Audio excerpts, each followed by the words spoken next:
Hello everyone. तो कैसे हैं आप सब? आई होप आप लोग अच्छे होंगे और अपनी प्रिपरेशन अच्छे से कर रहे होंगे। तो आज हम बात करेंगे एएनएस की, क्योंकि हमारा जनरल फार्माकोलॉजी में ख़त्म हो चुका है हमारा जनरल फार्माकोलॉजी। तो अब हम drugs acting on autonomic nervous system, इस पे बेस्ड जो एमसीक्यूज़ है वो सॉल्व करेंगे। तो हम बात करते हैं नर्वस सिस्टम की दो पार्ट्स होते हैं, सेंट्रल और पेरिफेरी। तो हम अभी सेंट्रल की तो बात ही नहीं कर रहे हैं। तो अभी हम बात करते हैं पीएनएस की। तो पीएनएस के जो टाइप्स होते हैं वो दो होते हैं। कौन कौन से? एक होता है हमारा एएनएस, एक होता है मतलब ऑटोनॉमिक नर्वस सिस्टम, और एक होता है सोमैटिक नर्वस सिस्टम। ठीक है। तो अभी हम एएनएस की बात करेंगे। तो एएनएस हमारा क्या होता है? ये होता है हमारा इनवॉल्यूंट्री। क्या होता है? इनवॉल्यूंट्री होता है। ये होगा वॉल्यूंट्री। और जो हमारा ऑटोनॉमिक नर्वस सिस्टम होता है ये स्मूथ मसल्स में प्रेजेंट होता है। कहाँ पे? स्मूथ मसल्स में। तो अब हम पढ़ेंगे जितने भी एमसीक्यूज़ इसी से रिलेटेड, और ये जनरल कंसिडरेशन होगा। अभी हम कोई टॉपिक स्टार्ट नहीं करें मेनली, तो बेसिक क्वेश्चंस होंगे अभी, और फिर इसका हम जो रियल क्वेश्चंस आए हुए हैं हमारे एग्जामिनेशंस में उसको भी डिस्कस करेंगे। बट वो next day, I mean probably वो संडे, हाँ संडे को ही होगा। ठीक है। तो अभी ऑटोनॉमिक नर्वस सिस्टम भी हमारा फर्दर दो क्लास में डिवाइडेड है। एक होता है हमारा क्या? सिंपैथेटिक, और एक पैरासिम्पैथेटिक होता है। और इसकी डिटेल्स आपको नेहा मैम की लेक्चर में मिल जाएगा, और आप लोग पहले से भी पढ़े होंगे। सो हम अपने क्वेश्चंस पे आते हैं, क्वेश्चन डिस्कशन पे। तो हमारा पहला क्वेश्चन क्या है? The autonomic nervous system is also known as autonomic nervous system is also known as visceral, vegetative, involuntary nervous system, और ऑल ऑफ द अबव। तो अभी हमने बात किया था कि हमारा ऑटोनॉमिक नर्वस सिस्टम क्या होता है? इनवॉलेंट्री होता है। इनवॉलेंट्री। ठीक है। नेक्स्ट है, so option C will be correct. All are endogenous catecholamines except epinephrine, norepinephrine, dobutamine and dopamine. So option C will be correct. Major neurotransmitter released at the end organ effector of the sympathetic division of the autonomic nervous system is adrenaline, noradrenaline, dopamine और acetylcholine. Major neurotransmitter जो release होता है at end of organ effector of the sympathetic division of the autonomic nervous system, ANS में। तो वो क्या होता है? हमारा जो मेजर न्यूरोट्रांसमीटर होता है वो नॉर एड्रेनलिन होता है। क्या होता है हमारा? Noradrenaline. Okay. The rate limiting step for norepinephrine synthesis is, सबसे slowest step norepinephrine synthesis में क्या होता है? रेट लिमिटिंग स्टेप मतलब स्लोएस्ट स्टेप होता है। तो conversion of phenylalanine to tyrosine, और conversion of tyrosine to dopamine, conversion of dopa to dopamine, और conversion of dopamine to norepinephrine. तो इसमें ऑप्शन सेकंड हमारा सही होगा। जो हम टायरोसिन से डोपा का जो कन्वर्जन हो रहा है ये हमारा होता है सबसे स्लोवेस्ट स्टेप। ठीक है।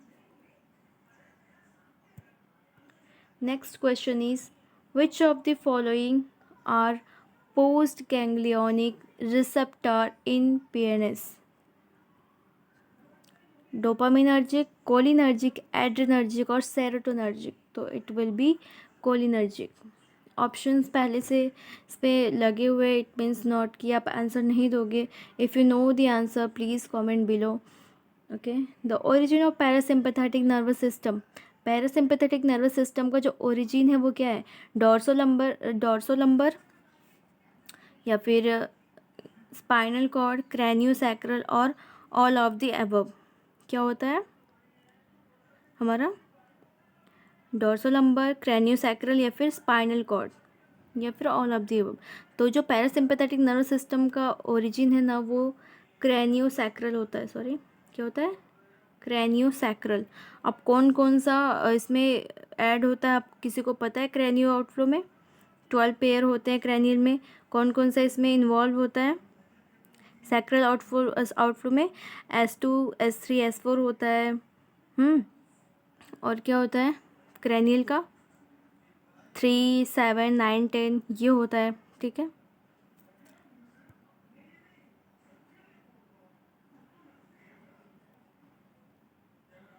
The origin of sympathetic nervous system is, अभी हम किसकी बात किए थे? क्रैनियोसैक्रल। किसके बारे में था? पैरासिम्पैथेटिक के बारे में था। तो अब हम क्वेश्चन नंबर 7 पे आए हैं। 7 में क्या होगा हमारा ओरिजिन इसका सिंपैथेटिक नर्वस सिस्टम का? ये होगा हमारा क्या? डोर्सो लंबर, ठीक है, dorsolumbar, craniosacral, brain, spinal cord. तो इसमें से ऑप्शन ए करेक्ट होगा हमारा क्या? डोर्सो लंबर, ठीक है, डोर्सो लंबर होगा इसमें। Next is what is NANC neurotransmission, मतलब NANC न्यूरोट्रांसमिशन क्या है? Neurotransmission in the autonomic nervous system involving noradrenaline and a neuropeptide gamma co-transmission या फिर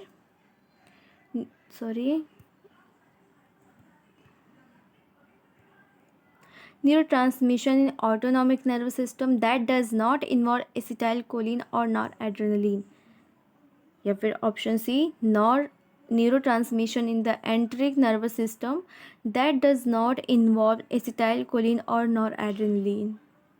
Last option, co-transmission in autonomic nervous system of both neuropeptide and acetylcholine. इसमें से कौन सा option सही होगा?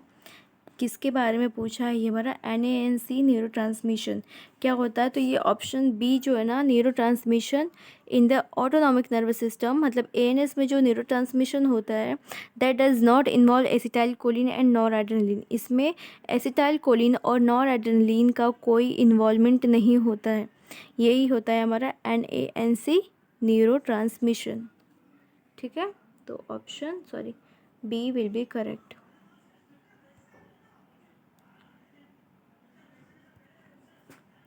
Preganglionic parasympathetic fibers are not carried by which cranial nerve?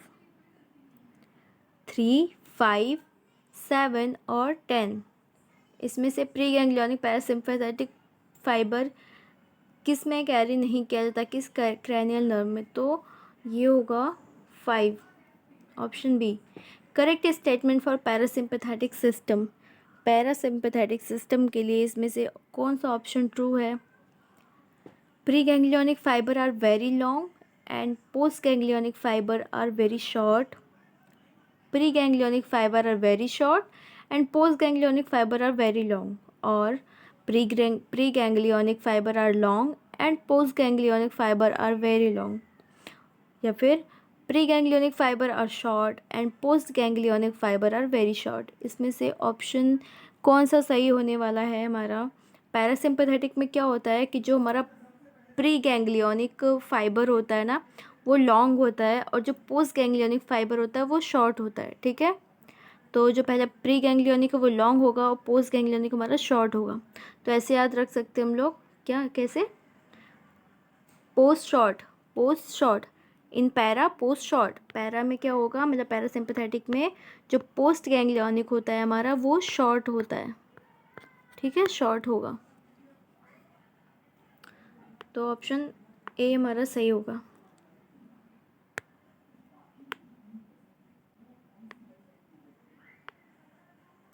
Option है हमारा pseudocholinesterase is present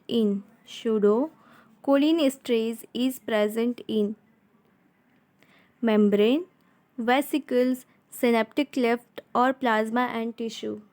तो स्यूडोकोलिनेस्टेज कहाँ पे प्रेजेंट होगा? मेम्ब्रेन में, वेसिकल्स में, साइनेप्टिक क्लेफ्ट और plasma and tissue. So it is present in plasma and tissue. कहाँ प्रेजेंट है? प्लाज्मा एंड टिश्यू में. The sympathetic and parasympathetic system exert functionally opposite influences on the following parameters except. Sympathetic and parasympathetic system exert functionally opposite influences on the following parameters except heart rate, atrial refractory period, और pupil diameter और intestinal motility. कौन सा option सही होने वाला है हमारा?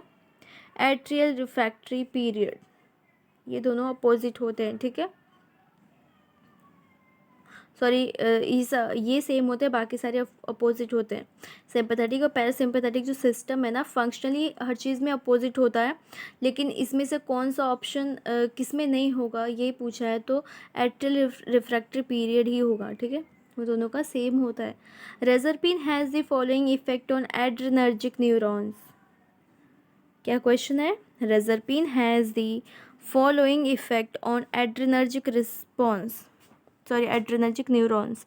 Inhibit synthesis of noradrenaline, या फिर inhibits vesicular uptake of noradrenaline, और inhibits axonal uptake of noradrenaline, या फिर last option is blocks release of noradrenaline from nerve endings.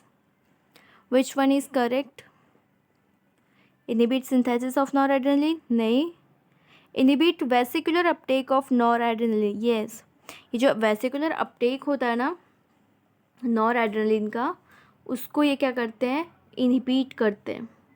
क्या करते हैं? इनहिबिट करते हैं, ठीक है. नेक्स्ट क्वेश्चन क्या है हमारा?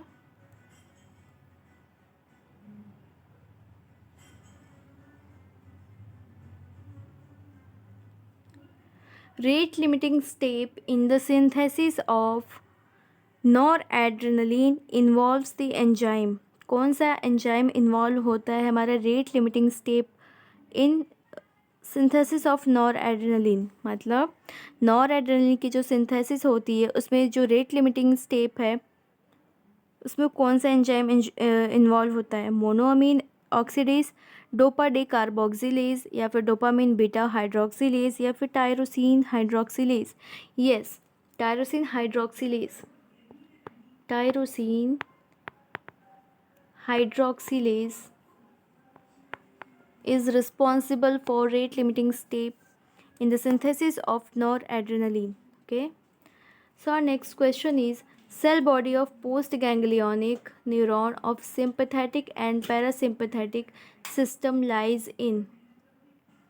Cell body of postganglionic neuron of sympathetic and parasympathetic system lies in CNS, autonomic ganglion, effector organ, या फिर ऑल ऑफ द अबव. तो इसमें जो ऑप्शन हमारा सही है वो क्या है? ऑटोनॉमिक गैंग्लियन, ठीक है. Next is it blocks the choline और noradrenaline co transporter. Sorry it blocks the choline sodium ion co transporter and decrease availability of choline for acetyl choline synthesis. Vesamicol, hemicholinium, या फिर botulinum toxin, या फिर मेकामाइलामीन. इसमें से कौन सा जो ड्रग है वो ब्लॉक करेगा कोलिन में सोडियम आयन को ट्रांसपोर्टर को, डिक्रीज करेगा हमारे कोलिन की availability for the synthesis of acetyl choline? तो it will be hemicholinium, option B, ठीक है. नेक्स्ट क्वेश्चन क्या है हमारा? नेक्स्ट क्वेश्चन है tetrodotoxin blocks nerve impulse junctional transmission by. Tetrodotoxin blocks nerve impulse और जंक्शनल ट्रांसमिशन बाय किसके through block करता है? एंटीकोलिनर्जिक एक्शन प्रोड्यूस करके, डिप्लेटिंग एसिटाइल कोलिन, या फिर सोडियम चैनल को ब्लॉक करेगा, या फिर कैल्शियम चैनल को ब्लॉक करेगा. तो it blocks the sodium channel. Pseudocholinesterase differs from true cholinesterase in that क्या पूछा है? Pseudo cholinesterase differs from true cholinesterase in that it does not hydrolyze acetylcholine.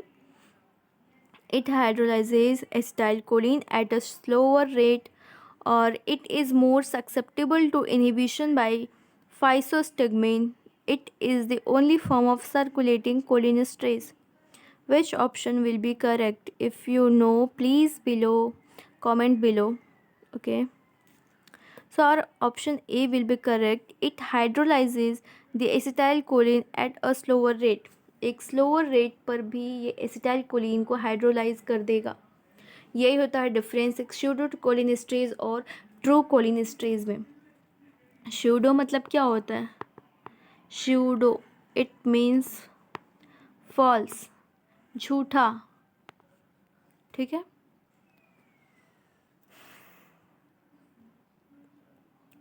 Rest and digest state can be described as sympathetic active parasympathetic quiescent, sympathetic active parasympathetic active, or sympathetic quiescent parasympathetic active, sympathetic quiescent parasympathetic quiescent. तो इसमें से option क्या सही होगा? हमारा sympathetic quiescent होगा, parasympathetic active होगा. इसमें पैरासिम्पैथेटिक एक्टिव होगा. ऑप्शन सी करेक्ट होगा हमारा. ठीक है.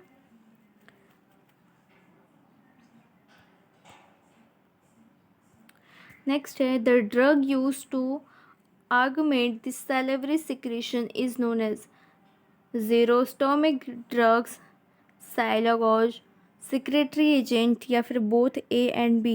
It is option B. Next is how do neurons communicate with one another? How do neurons communicate with one another? Electrically, chemically, through weak radio waves like impulses, या both A and B. तो इसमें A और B दोनों option सही है. तो option D will be correct. Electrically और chemically दोनों तरह से कम्युनिकेट करते हैं एक दूसरे से neurons. Choose the incorrect statement from the following. इसमें से हमें इनकरेक्ट स्टेटमेंट को फाइंड करना है. तो option is sympathetic system increases rate of SA node. Sympathetic system causes constriction of coronary arteries, or sympathetic system causes increased motility of GIT smooth muscles. Sympathetic system causes constriction of sphincter in GIT. तो इसमें क्या option सही है?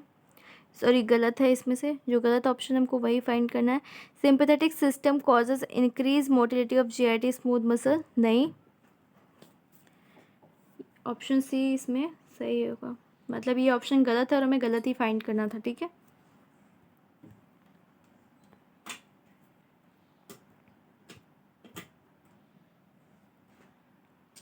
Which of the following inhibits the rate limiting step in synthesis of epinephrine? Which of the following inhibits the rate limiting step in synthesis of epinephrine? क्या है? Option A हमारा है ग्वानिथिडीन, next is ब्रिटाइलियम, मेटाइरोसिन, या फिर पेजरपिन. रेजरपिन होना चाहिए ये, सॉरी. ठीक है. तो ऑप्शन क्या करेक्ट होगा इसमें? विच of the following inhibits the rate limiting step of synthesis of epinephrine. तो हमारा मीटायरोसिन ये इनहिबिट करता है. मीटायरोसिन, क्या? मीटायरोसिन इनहिबिट करेगा किसके सिंथेसिस को? रेट लिमिटिंग स्टेप को in the synthesis of epinephrine. ठीक है. Next is following enzyme is involve in the synthesis of acetylcholine. Acetylcholine के सिंथेसिस में कौन सा एंजाइम इन्वॉल्व होता है? Choline acetyl transferase, acetylcholinesterase, both A and B, और none of the above. It will be option A, choline acetyl transferase. Next is catecholamine is metabolized by enzyme. Catecholamine किस enzyme के through metabolise होता है? Microsomal oxidase, monoamine oxidase, या फिर hydroxylation और all of the above? तो ये क्या होता है हमारा? माओ मीन्स मोनोअमीन ऑक्सीडेज के थ्रू मेटाबोलाइज्ड होता है।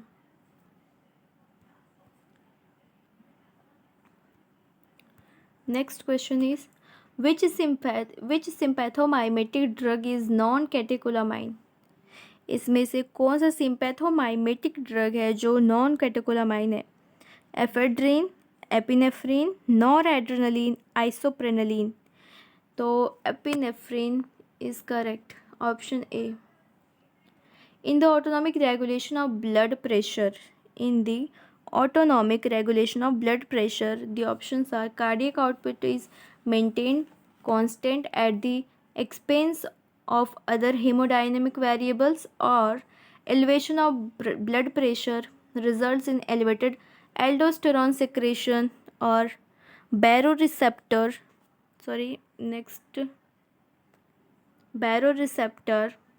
nerve fiber decrease firing rate when arterial pressure increases, या फिर last option stroke volume and mean arterial blood pressure are the primary direct determinants of cardiac output? तो इसमें क्या पूछा था क्वेश्चन में कि in the autonomic regulation of blood pressure कौन सा ऑप्शन सही है, ज़्यादा प्रेफरेबल है? तो हमारा option D, stroke volume and mean arterial blood pressure are the primary direct determinants of cardiac output. Option D correct होगा।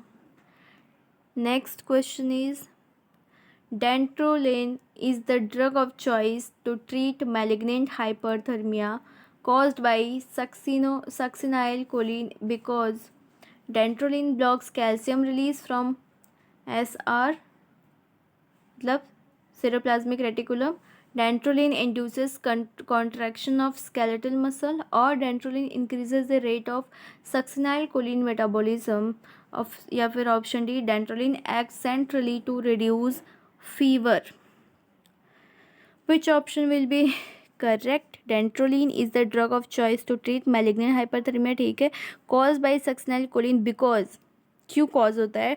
क्योंकि जो डेंट्रोलिन है हमारा, डेंट्रोलिन क्या करता है? ब्लॉक करता है किसको? कैल्शियम रिलीज को। कैल्शियम के रिलीज को ब्लॉक करेगा कहाँ से? सेरेब्रोप्लाज्मिक रेटिकुलम से, ठीक है। तो ऑप्शन ए हमारा सही होगा। क्या होगा? ऑप्शन ए करेक्ट होगा। Which of the following agent is a competitive antagonist at the neuromuscular junction nicotinic choline receptors? हमारा लास्ट क्वेश्चन है आज का। Which of the following agent is a competitive antagonist at the neuromuscular junction nicotinic choline receptor? Dantrolene, atracurium, या फिर मिकामाइलिन, या फिर सक्सिनाइलकोलिन?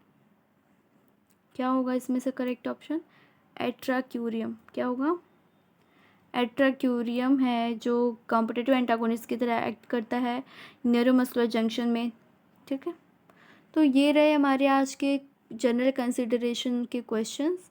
Next day हम लेकर के आएंगे कोलिनर्जिक सिस्टम और एंटी कोलिनर्जिक सिस्टम्स के एमसीक्यूज़, और फिर इस संडे को हमारा जनरल कंसिडरेशन और कोलिनर्जिक और एंटी कोलिनर्जिक के जो एमसीक्यूज़ हैं, PYQs, वो क्वेश्चन सॉल्व करेंगे, ठीक है।